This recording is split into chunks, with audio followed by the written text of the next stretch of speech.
All right. Under Armour, just Under Armour. Present by Under Armour, just Under Armour. I know. Okay. And presented by Under Armour. Welcome to Light Years. Andy Lou, the Warriors road trip is over. Lose 108-105 to the Denver Nuggets. We'll get into all of it. I feel like my first reaction is I just want to talk about the end of that game. Hilarious ending. They should have sent that to overtime at minimum. Basketball gods giveth, they take away. That was an easier layup than the one Steph finished in OKC. Yep. Well, you do. Left hand is hard. Yeah, whatever. But, before we get into it, 7 of their first 9 on the road. If I told you that, but actually I did tell you that before the season. If I told you it'd be 6-3 at the end of that, you'd be happy. And I think if you look at the basketball they played on the aggregate, you would be happy. Frustrating way for it to end, but it's a big picture episode right now. I can't be too upset with the way they played, even if I think they left this one on the table. Shorthanded on both sides. No Jamal Murray for Denver, but no Draymond Green. No GP2 for the Warriors. Yep. All that said, we were in a single possession game, and you saw Steph's face at the end of it. You saw Clay's face. They both knew. They're like, we gave that away. We won that one. Yeah, I don't know if they gave that away, but yeah, they should have made some plays down the end that they normally do. Sam, I'm super happy about that game. Mm-hmm. Do I wish that they would have won the game? Do I wish that Steph had stepped back instead of forward and made a 3 at the buzzer? Sure. I wish that would have happened. But that game, more than any other game this season, that loss tonight, more than any other game, to me, felt like a championship type of team. That game we watched against Detroit, and I know that people were talking about how angry I was. That was terrible. Tonight, though, that to me was a championship team out there. I just thought you had a bad dinner before the episode, to be honest. I may have. I agree with you. This was great. I feel like my take through the first 9 games is there's work to be done, but they look like a team that's building towards something real. I can't ask for much more than that right now. Steph looks like the best player on earth through the first 3 weeks of the season. And, if you want to, actually me that Jokic looks better, something like that, whatever. He looks as good as that defense, that pick and roll defense is, woo, we'll get to it. Woo. Yeah. He looks that good. I hate using this word, but they look connected, Yeah. And I think nothing showed it more than tonight. No Draymond. Starters looked gas for most of the game. Steph didn't take a shot inside the 3-point line until the third quarter. It's that's how I know he's preserving energy, where he does this off-ball thing where he's like, I'm going to run off a screen, drag KCP with me into the third row and let Chris Paul do something, because I don't want to waste my energy right now. Yeah. Yep. Someone in the chat, Val in the chat's going, this is an experiment game. That's in some ways that's how it felt. But you see the bench come through tonight. You see the young players. They just look like a team who's like, we want to be great and we're going to work through it. And we're not great yet, but we're going to figure it out. Normally teams that have bad chemistry or aren't playing together or aren't connected, they fall apart on the road, just like we saw last season, right? They fall apart. They go down by 12 tonight off the bat. And I'm sitting here and I'm just like, I'm willing to throw this one away off the bat, because like you started off right? 8 games, road games, 8 cities. It's at the last leg. They're gonna be home tomorrow night or tomorrow morning. So you kind of you give this one away. They lose by 29. I'm not mad about it, but the way that they went through this game, they fought back, especially. And I'll shout out my boy's wife here. My boy Curtis' wife, who said Chris Paul and his babies. Those guys came in, showed some crazy heart, dragged this team back into the game. Then Clay showed up. Then against them. And Sam, we didn't see this game a single time last season. So I think I'm as happy as you can get coming off of a 3-point L against a team on the road. It's just This is not a bad loss. No. And I think the exciting thing is they're coming home. Yeah, they got some tough games. Minnesota's playing well. OKC's a good team. Cleveland, we'll talk about them a little later. The West is tough. Shocker. All the good teams are in the West yet again. Boston, Philly, and I don't know. Philly. Half of a Miami and a half of a Milwaukee are good, but most of the East is a joke. Warriors don't get that luxury. Warriors kind of playing a real team 9 out of 10 nights in the West. But with that said, better to play those real teams at home. And they're about to have a very favorable home road schedule for the next 7 weeks, basically till the new year. Anyway, let's get back to tonight. Yep. That's kind of where I'm at. So I feel like the story of the game for me was Chris and the kids, the young guys, more than anything. I was just taken aback at, Podziemski only played 11 minutes. Trace Jackson-Davis played 18 minutes, a little more. Not surprising with with Draymond out. Isn't it nice? I was told it was impossible to contribute to the Warriors as a rookie. Apparently it's not impossible. I'm not saying these guys are world beaters. I'm not saying they're going to be playing 20 minutes a game in the playoffs, but they both played winning. They contributed and played winning basketball in a November game. They're not even 10 games into their NBA career, and they're able to at least provide energy, play some defense, get out and transition, do the things young players are supposed to do off the bat. Yep. That was the best game in Trace Jackson-Davis's career, mainly because he's able to play against Nikola Jokic and stay on the floor. Look, he got bullied half the time he was out there, but that's every other guy in the league. But he's able to attack Jokic offensively, right? He got through him a couple times. They ran pick and roll at Jokic a couple times. And you're not holding your breath, kind of hoping that TJD can stay on the court. You're kind of watching him and you're saying, oh, he can actually provide way more value than anything we've ever seen. It's like, can Steve play a few more minutes? Can he get a little more? Yeah, exactly. Can Sarge stay on the bench? You know what I mean? I'm watching this game and I'm like, oh my God. Sarge does not look like he's ready to play tonight. One of those guys that maybe, Sam, I'm starting to wonder if he's kind of maybe really? The bright lights are too bright for him. Oh, Kuminga should not have been benched. That was look, hindsight's 2020, but he looked out there like he was pissing and shitting. And Kerr took him out immediately. But beside the point, I'm trying to say TJD, I think, is a guy that they may not be able to keep him off the floor. He's not just playing these minutes because they ran out of guys with Draymond out and Looney in foul trouble. Sam, I think TJD is just going to play consistently by the time we get to December, January, February, and March. I think he's just going to play. He's that good right now off the bat. I mean, he is 30 years old almost, but I guess whatever. He's 23. He'll be 24 this season, but still very young relative to the rest of the roster. I mean, Chris Paul and the rest of the guys are a lot older than that. Anyway, I do agree with you. Like, there's going to be injuries during the course of the season that are going to make his decisions easy, but at some point he's going to have a full roster, and the way TJD's playing, it's going to be tough to keep him off the floor. It's going to be a tough decision. I don't agree with you on Saric. He's awkward. He's been sloppy a little bit. Like, I'm not going to disagree with that, but like, he's the only big they have that can space the floor. The shot's been a little consistent, but I don't think they have enough shooting in general. So he's always going to work his way into the rotation. Maybe playing less than tonight, though. Maybe a little less than tonight. Yeah.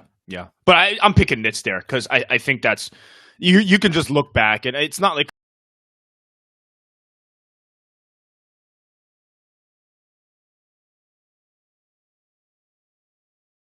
you want to close them down the stretch. But I mean, again, look at those plus minuses. We've got the box score up. Look at those plus minuses. All minuses in the starting lineup. All pluses from guys on the bench. It's incredible. Andrew Wiggins, I thought the effort was better tonight, honestly. Like, I'll give him credit for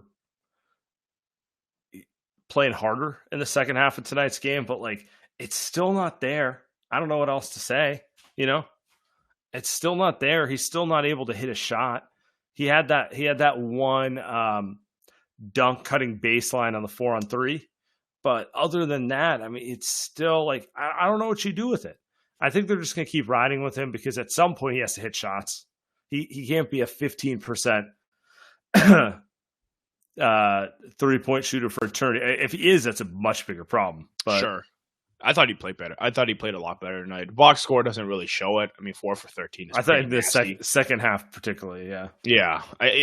But he was start attacking a little more, and the comments are kind of saying, hey, he's kind of the reason that the starting lineup isn't playing very well, which is kind of true. I mean, like without him there being the shooter, like you said, they just don't have enough guys that can score in the starting lineup, right? The Warriors spent the first 9 minutes of the game.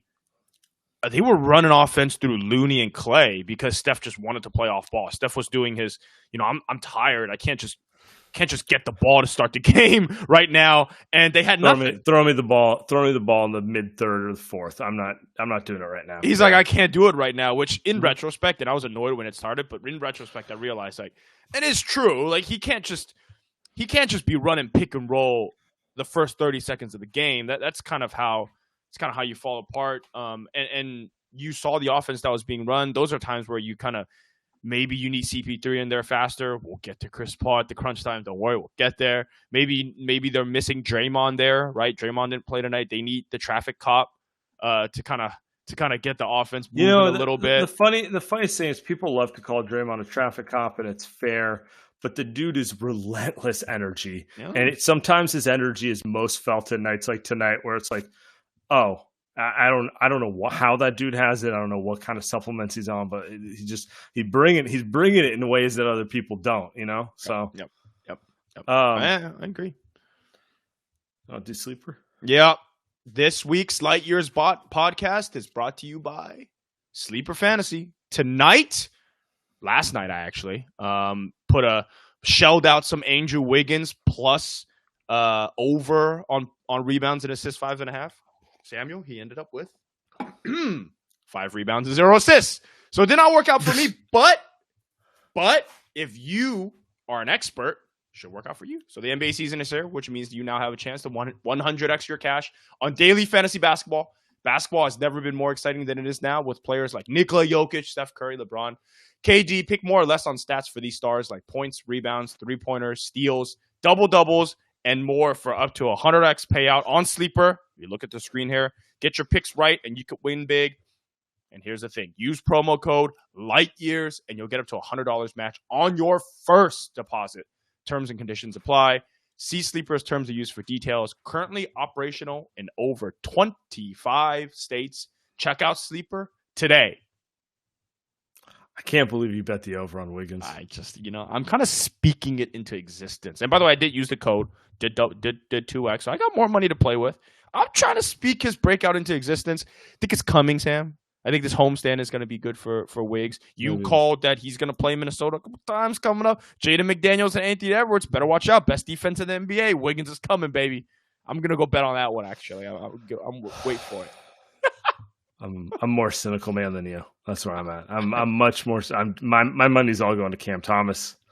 Betting the over. Oh. He's on a heater. Oh, you have him in fantasy. I know that's why you bring it up. Over 40 points, under 1 assist. Let's go.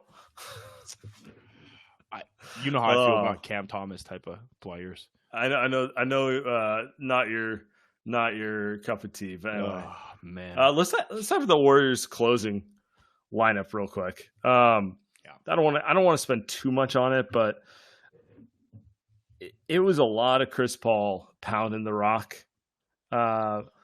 I think I'd probably be more critical of it if they didn't close like 3 games on this road trip. Like 3 out of 4 close games, they were able to figure it out and close tonight. Okay, Chris Paul holds it too long. They don't get a good shot. Steph gets an amazing chance to tie the game and send it to overtime. He misses a shot. He makes, 80% of the time. And then they get that stop and, bad pass, Clay bobbles, that sort of thing. Like, it's hard for me to blame Chris Paul by any stretch, but man, some of those possessions down the stretch where he was pounding it and Clay was clapping, waiting for the ball, and Steph was just standing around. I was like, do we really need this? Is this really how it's going to go? He even shot a 3.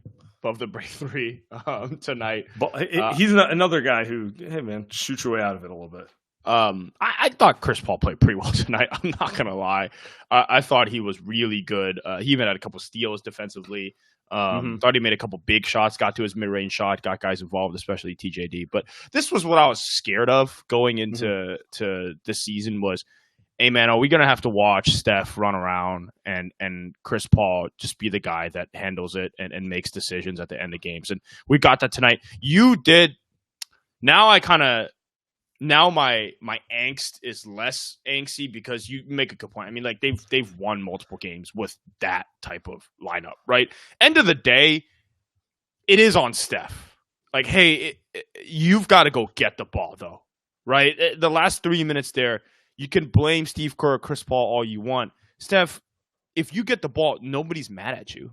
Right, nobody's annoyed. Chris Paul's not going to yell at you. Give me the ball, right? Or if he does, I'll let you know. 100% of the people have your back. Sure, right? And Chris Paul's not a dumbass. Chris Paul has even said multiple times that he wants to get Steph the ball. So maybe I'll chalk it up, Sam, to some of the growing pains of them just playing together for the first time in this type of game. I'll chalk it up to a little fatigue. Maybe Steph's a little winded, tired at the end of games.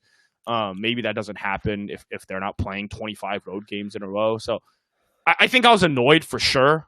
But I think I'm willing to kind of look past this one, Sam. I think I'm willing to look past this one because we just haven't seen this type of loss yet this season. So I don't think it's going to be a trend line type of thing unless we see it again and again. Agreed. Hey, Andy, you know what's coming up? Yes. The Warriors are actually going to be at home. Yep. Wow. Home games. Please clap. Starting Saturday, our Under Armour matchup of the week. The Warriors play the Cleveland Cavaliers. Here we go. This is our weekly Under Armour segment. By the way, brought to you by Curry brand. Brought to you by Under Armour. Do your thing. Change the game. The Curry 11 Future Curries available now at currybrand.com. Restrictions apply. So I feel like this is a big one because they just lost last week in Cleveland. So it's like the ultimate chance to get it back. Start this homestand on a good note. Like, let's just look at the schedule. They play 3, 4, 5, 6 straight games at home. They go to Phoenix, back at home. They go to Sacramento, back at home. They go to LA and Phoenix, back at home. I mean, this is a very favorable stretch here. And I think leading it off with that first game Saturday night against Cleveland is huge. Also, Cleveland, I don't want to give them too much credit, but they are a bigger team, a big team with athleticism, and they did kind of make the Warriors look like a small jump shooting team who had nothing to go back at when they played back in Cleveland. So I think I don't want to say it's important, but I feel like, all right, the team that everyone says, the type of team that people say you can't play, you play them, you get them back, you get into some rhythm going at home, because this needs to be the stretch the Warriors go from 6-3 to 12-5, 15-6. Like they need to create separation here, because on the second half of the year, when you get into January, schedule gets a lot tougher. Yeah. I think this is ain't an easy schedule. It's just that they're at home now. Like after the next week or so, it becomes a lot easier. But yeah, let's start with Cleveland. They ran matchup of the week. The matchup of the week, right? Let's start kind of with what they did against the Warriors. Well, last time was, you're right, they were just way bigger, and I think part of it is, again, the Warriors are on the road a lot. They had back-to-back. They're tired, right? They're gearing up for a game the next day, and I just don't know how much you can read into that one. Kind of like Denver tonight, where they're playing games at home. They've been at home. They're well rested. They're ready to go. Feels like that's what the Warriors should be going into that game with. I shouldn't say they led, but they kind of allowed Cleveland to play the style that they wanted to play. They couldn't finish at the rim. Remember how bad they looked trying to get to the rim and trying to finish? Kind of looked like Steph tonight at the end of the game. So I expect them to be a lot better, to play a lot better. Oh man, look at this throwback picture from the good old days against Cleveland, baby. Yeah, this is wow, these are the good old days. Look at this. Man, I wish I could see a picture of myself that year. It's incredible. Look at that. Look at Bogut in there. Look at Bogut. Look at Maurice Spates in the back. Clay looks young as hell. Look at that. It's a great pick. Who's that on the far left? Is that Kuzmic? No, that's not Kuzmic. Who's that on the far left? It is Kuzmic. My God. Orion Kuzmic, my guy. Oh, my God. I think matchup of the week. I think it's important to get off on a hot start at home because you're right. After that, to play Minnesota. Minnesota's as hot as it gets in the NBA right now. They look really good. They look like they're potentially taking a step. And even if they're not taking a step, they're going to be a pain in the ass defensively. That's not going away. Then you got OKC twice. Good young team. A lot of players. Last time you played OKC, you played them in OKC, but they didn't have Shea. Yep. Getting a little better. So, and then Houston comes through. Houston beat down on the Lakers tonight. Shout out my Houston, Houston Rockets. Dylan Brooks, my guy. I don't know. It seems like this can be a very important homestand for them, and it starts with the Under Armour matchup of the week against the Cleveland Cavs. Yes, sir. All right, there's your matchup of the week. Do your thing. Curry 11, future Currys, everyone. Available now at currybrand.com. Restrictions apply. All right, let's get to the Goons. Should we get to the Goons? Let's go. I think we get to it. I'm in a good mood about this kind of rough game, but whatever. We'll get through. Let's get Jacob up here.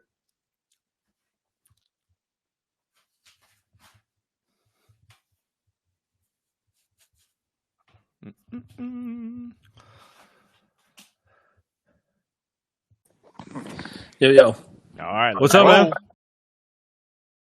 man? I was pretty pissed when that game got over, mostly at the officials, and after the events of today, the Lakers doing their formal gripe about officiating and making fun of that, I felt like a hypocrite. But I don't know. The goal time was pretty bad. We don't need to harp on it. It's a long season, but like I said it in the chat, but one of the most annoying things to me is when officials whistle or don't whistle something on one end, and then literally on the other end, they whistle or don't whistle the exact same play. That was like hilarious stuff. But I'm to bring me back down to earth. It's a long season. I still don't really know what to say about Wiggins. Like, he had honestly, I think a better game tonight. Like, he actually dunked the ball and had a layup. Like, love to see that, but just still some weird, like, his threes have no shot of going in. They're like line drives. Yep. He takes like fadeaway jumpers with guys in his face, kind of at inopportune times, it feels like. But I think tonight just would have been a fun one to steal. But the Nuggets are going to be the 1 seed. Doesn't matter. And I firmly believe that if we get to play them in May, it's going to be a Golden State Warriors series win. So you all have a good night. It's 1 a.m. for me. So I'm going to listen to the rest of the pod and head off to bed. Good night. All right, brother. Get some sleep, man. Appreciate you, man. Hey, he makes one point I want to harp on real quick before you get to the next guy or gal. About Wiggins 3 not having a shot. Listen, Sam, and I tweeted this.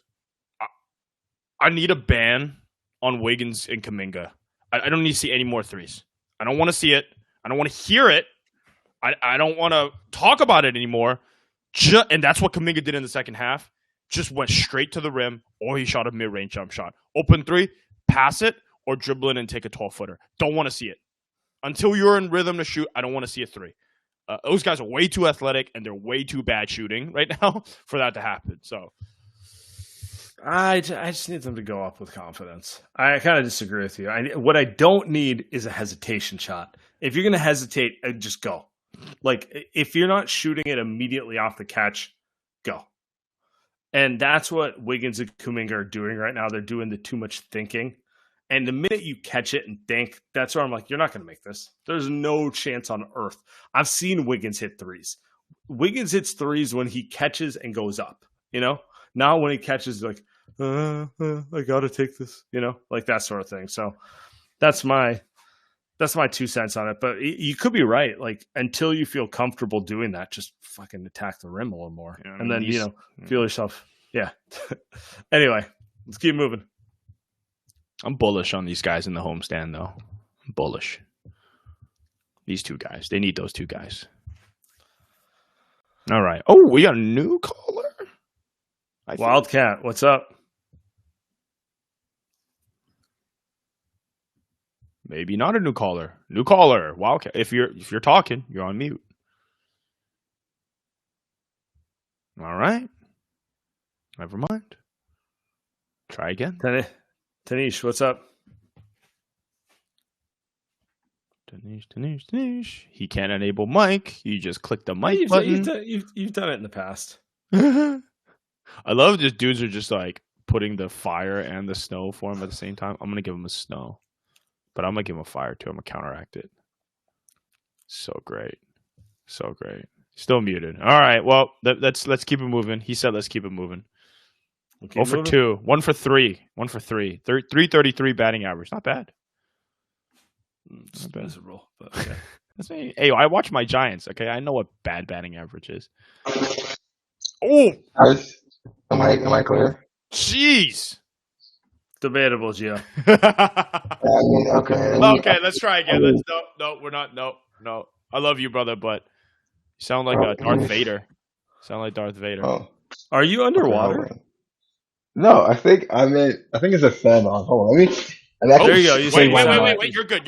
You sound fine now. You're good. Okay, yeah. So, yeah. I mean, listen. I am in full doomer mode. I mean, listen. I think this was like a good night. Okay, in general. Like, I think the kids look great. I like TJD. I think he's a fun prospect. Well, not prospect, but like he's a fun like. I think he should play more in the next like 10 games, whatnot. He should play more. The thing is, right, like, I don't want to see CP close. Like, I think it's cute, like, in the last 6 games, he's closing games. But, like, I don't think in a series versus, like, Denver, like, actually see, like, CP and Clay and Seth together and Draymond at the foul, Wiggins. Like, I don't want to see that ever again. Because I think in a real series, that gets cut. I wonder if Draymond is healthy or whatever. I don't know what's up with him, but I wonder if Draymond is there tonight. I wonder who closes. Is it CP or is it Wiggins? Probably CP. I don't know. I mean, CP. Oh, his wife is having a baby. Oh, okay. Well, congratulations, Draymond. I didn't know that. So there you go. I'm not speaking on it out of fingers crossed until good news comes out. Oh, okay. You never know. You never know how it goes. Enough. Anyway, I was going to say that is the rumor that's going around. Okay. That's why he's out tonight. But anyway, I'm curious to see what happens. I do agree with you. Chris Paul should not close every game. There should be matchups in which he doesn't. And, we'll see. We'll see where that goes. But, no Draymond tonight. Well, it is what it is. All right, let's get Tanish up here, who's got his internet fixed out. And that's all that matters. My internet's fine, right? Yo, what's up? Yes, sir. I just want to say, like, I was watching this game with a buddy of mine, and we were hyped till the very end. And last year, this doesn't happen. Last year, we would be crying. I'd be drinking.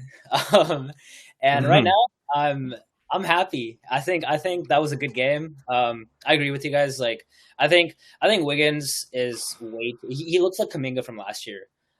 Like hesitating on every shot, like taking forced mid ranges, like driving into like traffic and everything. But I mean, his defense is great. But I have a question for you guys. Predictions for the homestand. I think they're going undefeated, honestly. But let's pull up the schedule just so we get the correct number of games that we're discussing again. What you got? Vodka? So we're talking about these next 6 games before the Phoenix game, right? With that, yeah.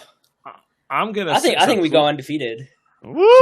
Cleveland, 2 in my Fitz voice. Baseball series against Minnesota. Baseball series against OKC, and then Houston at the end. I'm going 5-1. That's the pessimist. That's the cautious man sweep. I'm not ready to go out there and just be all brash like you and be like 6-0. So this schedule is so absurd. They just play like 20 road games, and now they're playing. I think they'll go 4-2. I think it's hard to beat the same team twice. Yeah, it's hard. It's very bizarre that they play Minnesota 2 times in a row and OKC 2 times in a row. So weird. Like, I don't know what that's. It's just the ultimate scheduling quirk, but yeah. The chat says cut down on travel. Man, the fucking Warriors have done nothing but travel the first 2 weeks of the season. So I think like send Minnesota. Right?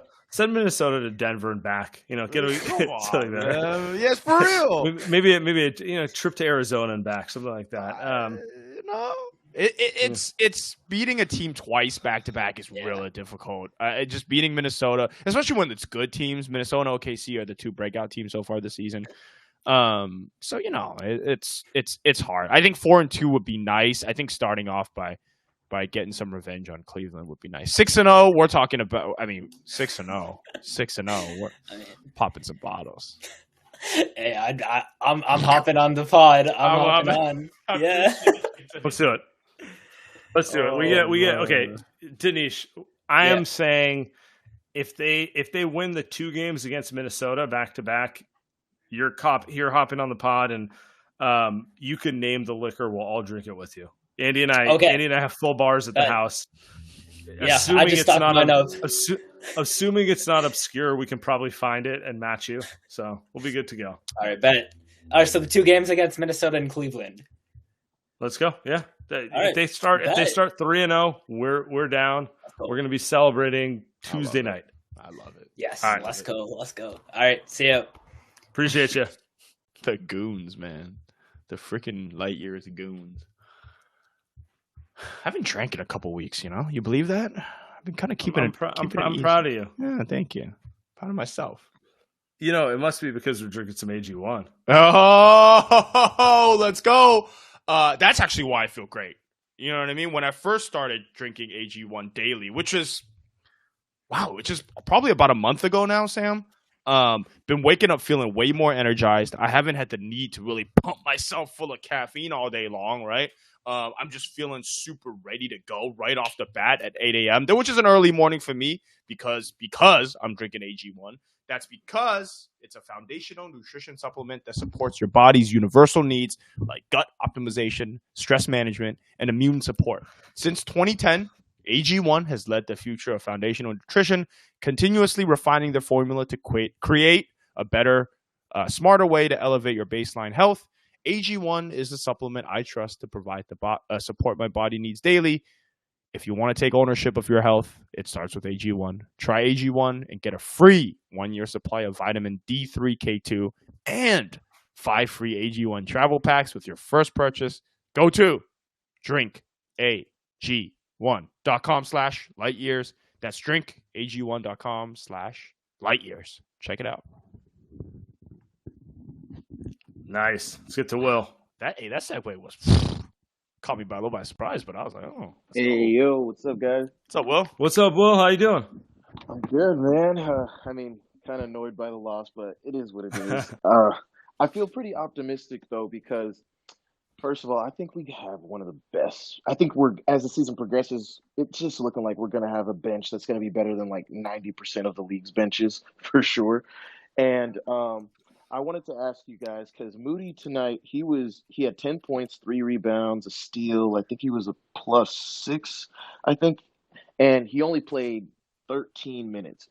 And so what do you guys think? Like, do you think this team needs to find a way to, like, get Moody some more minutes? Because every game so far that I've seen him in, he's just out there making winning plays, man, And I don't know. I just feel like there's got to be some more room for him to play as the season progresses.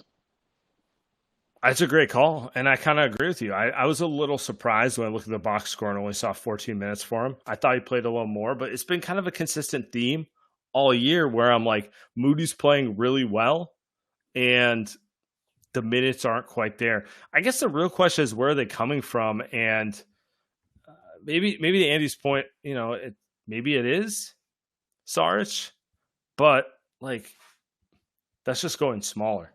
And this team already goes small all the time. Ultimately, it probably has to come out of Clay and Chris Paul and guys who may be like 23 instead of 27 minutes for Chris. 28 instead of 34 minutes for Clay. That alone takes Moody from 14 to 20 minutes, 21 minutes. So it's got to be like those little things. And maybe that's where the season progresses for Steve overall, where he's just kind of like, I think he's been way better with trusting his bench, but there's still a little like, okay, fire time, put in the vets. Sure. Which I think is fair. So I'm not, they're playing, which is, I think, probably just the bar is low, but they're playing, which I think is the most important part. And I always, look, man, Fitz is always selling. He's always selling. But he came out of the break on one of the timeouts and basically said, like, hey, like, this is great experience for some of the younger guys, which I would argue they should have fucking done that last year for these kids. Maybe they would even be more ready for this season, but whatever, water under the bridge. It is good for these guys to play in these type of games from the comments. TVA, yes. TV announcer Fitz. Hey, I thought tonight that Usman Garuba might be able to play, but I might be wrong, Sam. He's not even with the team, right? He's not even there. Right, so there's he's there, but it's. I mean, hey, it would have been cool. I know it's a big guy. It's Denver, or whatever. It's like he's probably not gonna play, right? But cool. I like to see him. I did think he would get in the rotation a little more, but I think the main takeaway on that front is Trayce Jackson-Davis is better than we thought. Yeah, that's true. Yeah. I thought Usman Garuba would play over Trayce Jackson-Davis just because he's been in the NBA a couple of years. A little more used to the NBA game, but. Honestly, like it's exciting that Trayce Jackson-Davis is that ready off the bat to go. To your point, you said at the top of the pod, it's going to get harder and harder not to play him as the season goes on, right? That's a good problem. It's a welcome problem relative to the last rookie big they had. So okay, well, we're not bringing them up. Let's get our guy Paratosh up here.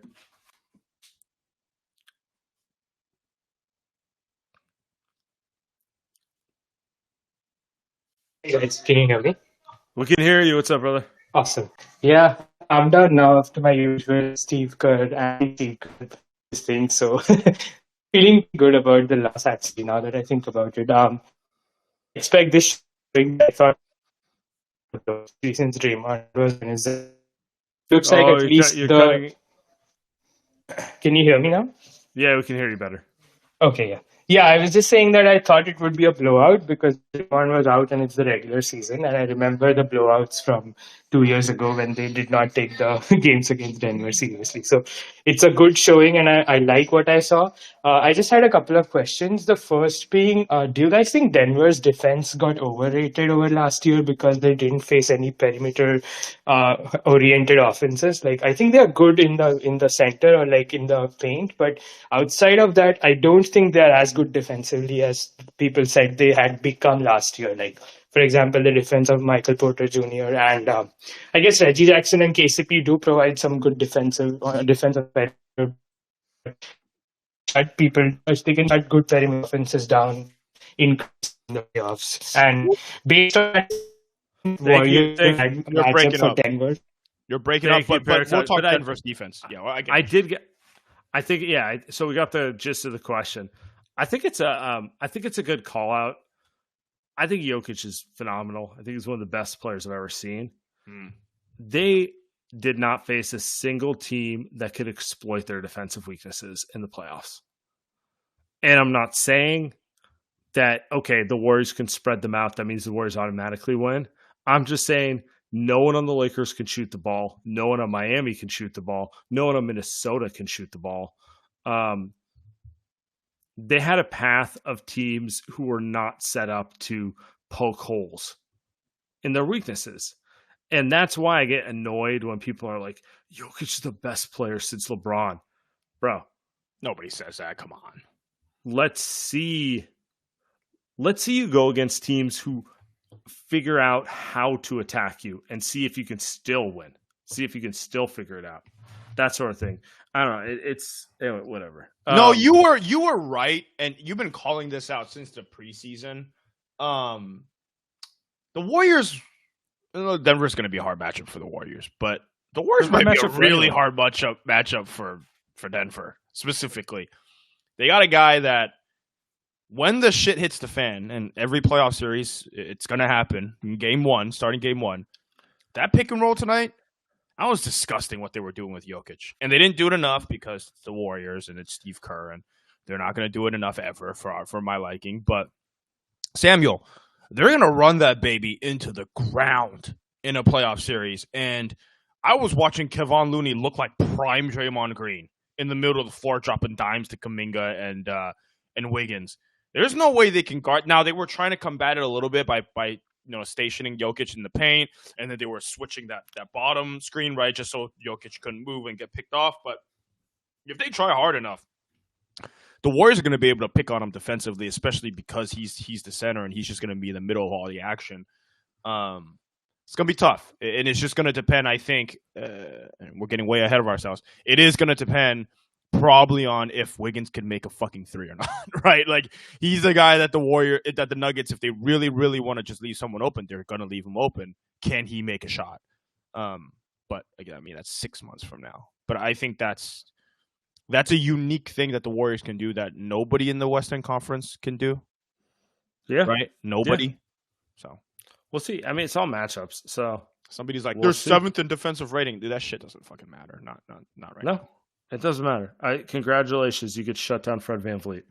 You know, I'm not trying to be mean about it, but it's just like all those numbers are against the field, not against singular matchups.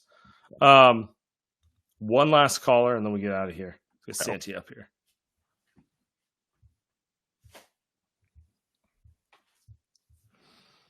What's up, man? No.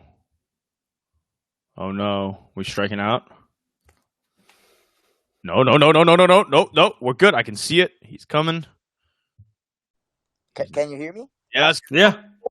Hey guys, long time listener. Finally had the courage. Hey, appreciate it. Call in anytime. Thank you. Okay, so I wanted to run a few points with you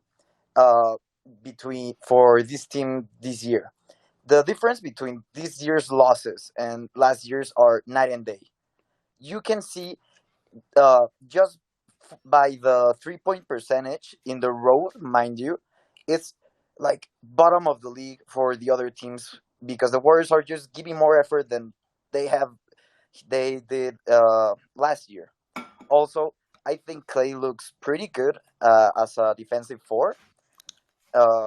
He looked pretty good in his matchup with Aaron Gordon, having a couple of steals. And also, let's mind that they had like the worst shooting luck against OKC, the Suns, and even the Pistons. And in the fourth quarter, I actually thought that Steve Kerr was going to keep Kuminga in the closing lineup because Denver is a huge team. So yeah, they were getting stops, but they weren't getting the defensive rebounds that they should be getting. Like, even though they are not a big team, they're getting stops anyway, but they do need guys to rebound the ball. Yep. I agree. Santi, I appreciate the call. That's some great points. You have a great evening, man. Or too, whatever man. time Thanks. zone you're in. It's 12:25 right now. Nice. You're 2 hours ahead of us. I'm going to make a guess on time zone. Are you in where are you right now? I'm in Mexico City. Oh, wonderful. Okay. Nice. Yeah, you should come. Are you coming? Are you going to the game tomorrow night? Are you going to the Magic and the who are they playing? Is it Mexico City? I think maybe the Hawks.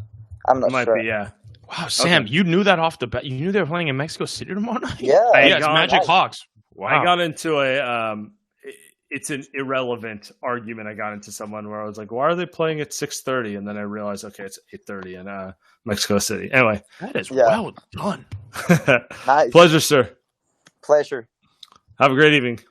They sent the Magic and the Hawks to Mexico. Come on. Yeah, we got to talk to our friend Adam about that one. Like, if you're trying to grow the game globally, you got to send better. Like, I know. I love Franz Wagner. He's not gonna make them catch on. Not gonna be the one who turns Mexico into an NBA country. Jalen Johnson breakout season is not moving the Mexican population over there. Yeah, I think Kent send. They're gonna see Cole. They're gonna see Cole Anthony dribble it. Take some terrible shots, and then be like, "This is the sport for me." They can send Wemby down there. Isn't Wemby like freaking an hour away in San Antonio to Mexico? It can't be that far. I don't know the geography, but anyway, he makes a point about the Kuminga stuff. I thought he's right. Length, athleticism. This is a game I think Kuminga is going to play himself into better, and again goes for Wiggins. But I agree. All right, let's end it here. Appreciate everyone.